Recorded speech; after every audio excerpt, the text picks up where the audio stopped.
Salut à tous et bienvenue pour cette nouvelle vidéo où aujourd'hui je vais vous présenter un casque de chez Fnatic, le Duel TMA2. Alors ce casque c'est la première fois que j'en présente un comme ça, là c'est un casque qui arrive en kit donc il va falloir le monter soi-même. C'est un petit peu comme du Lego ou du mécano, ça tombe bien quand j'étais gamin je faisais vachement de Lego. Et ben on va s'y remettre avec ce Fnatic Duel TMA2. On a donc une boîte plutôt sympa avec le logo Fnatic Gear et sur le côté on a donc tout ce qu'on a dans le casque. Alors il arrive quand même assez bien équipé avec deux types d'écouteurs, vous allez voir, un truc que j'ai trouvé plutôt sympa. Dans la boîte du casque on a donc un câble avec le micro, un autre évidemment un micro, le câble évidemment l'arceau du casque. Bon. Alors quand je vous dis du Lego, vous n'allez pas non plus tout fabriquer à vous-même, il n'y a pas des petites vis à mettre, vous inquiétez pas. On va ouvrir la boîte en appuyant sur les deux espèces de petits boutons là qu'il y a sur le côté, donc on va trouver dedans pas mal de choses.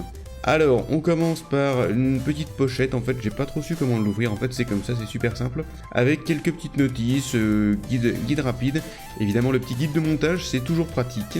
Donc tout ça dans une petite pochette, bon bah pourquoi pas, l'emballage est plutôt bien fait. Ensuite, comme vous pouvez le voir, on a une petite pochette en microfibre pour ranger le casque, on va la mettre de côté, voilà une petite pochette noire, très simple. Et là c'est là qu'on a toutes les différentes pochettes, donc alors ça c'est, là il y a du câble plus micro, enfin bon bref, il y a absolument tout ce que vous avez besoin. Et c'est parti, je vais ouvrir la pochette devant vous et puis je vais vous montrer un petit peu comment ça se passe, qu'est-ce qu'on a dedans.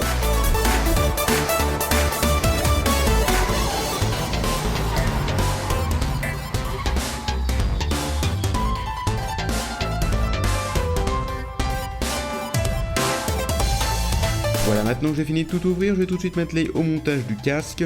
Alors, c'est très simple, vous prenez un écouteur comme ça et vous mettez en fait l'embout, le coussinet que vous voulez. Alors moi j'ai choisi les gros coussinets bien moelleux et tout parce que c'est beaucoup plus confortable je trouve. De toute manière je préfère les coussinets qui englobent entièrement l'oreille et c'est pas du tout le cas des petits, bon après sauf si t'as 5 ans, voilà et encore. Voilà, ensuite on va donc monter le casque, alors c'est très simple, c'est expliqué, left, right, gauche, droite. Vous avez ça sur l'arceau, alors faites bien attention quand vous insérez les écouteurs dans le casque, allez-y franchement, allez-y dans le bon sens évidemment, mais allez-y franchement quoi, parce que ça force un petit peu parfois, j'ai eu ça avec l'écouteur droit, ça a quand même pas mal forcé. Ensuite vous allez venir mettre les prises jack qui sont directement intégrées à l'arceau, donc celles-là vous allez les mettre en haut des écouteurs et ensuite en bas vous mettrez le micro. Alors, on a donc dans les petits câbles, on a un petit câble avec juste Fnatic Gear, comme ça, plutôt sympathique, qui permet d'activer ou désactiver le micro. Par contre, le souci c'est qu'il ne permet que de désactiver ou d'activer le micro. Il n'y a pas de réglage du volume, tout ça, bon, c'était un petit peu décevant j'ai trouvé, mais au moins ça y est, c'est toujours pratique.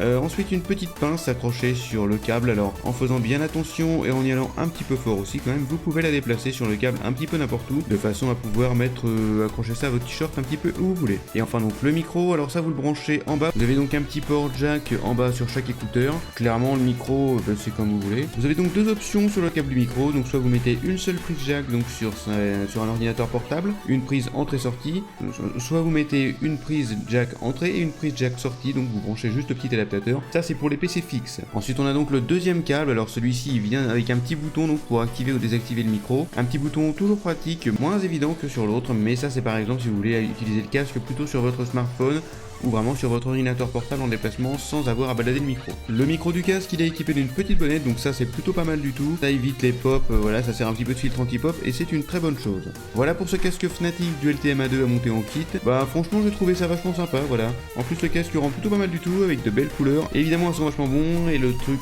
aussi important c'est la connectique simple que du jack, vous n'avez pas d'USB, pas de driver, vous branchez ça marche. C'est vraiment un point que j'apprécie sur ce Fnatic Duel TMA2 et c'est assez important quand même pour le souligner. J'espère en tout cas que cette vidéo vous aura plu et que le casque aussi bien évidemment. J'espère que le principe de monter son casque ne vous fait pas peur. Et vous, qu'est-ce que vous avez comme casque? Tiens, dites-moi, qu'est-ce que vous avez comme casque et est-ce que vous aimeriez ce Fnatic Duel TMA2 qui est quand même vendu à un certain prix, vous allez le voir. Mais bon, niveau qualité sonore, il est quand même pas mal du tout.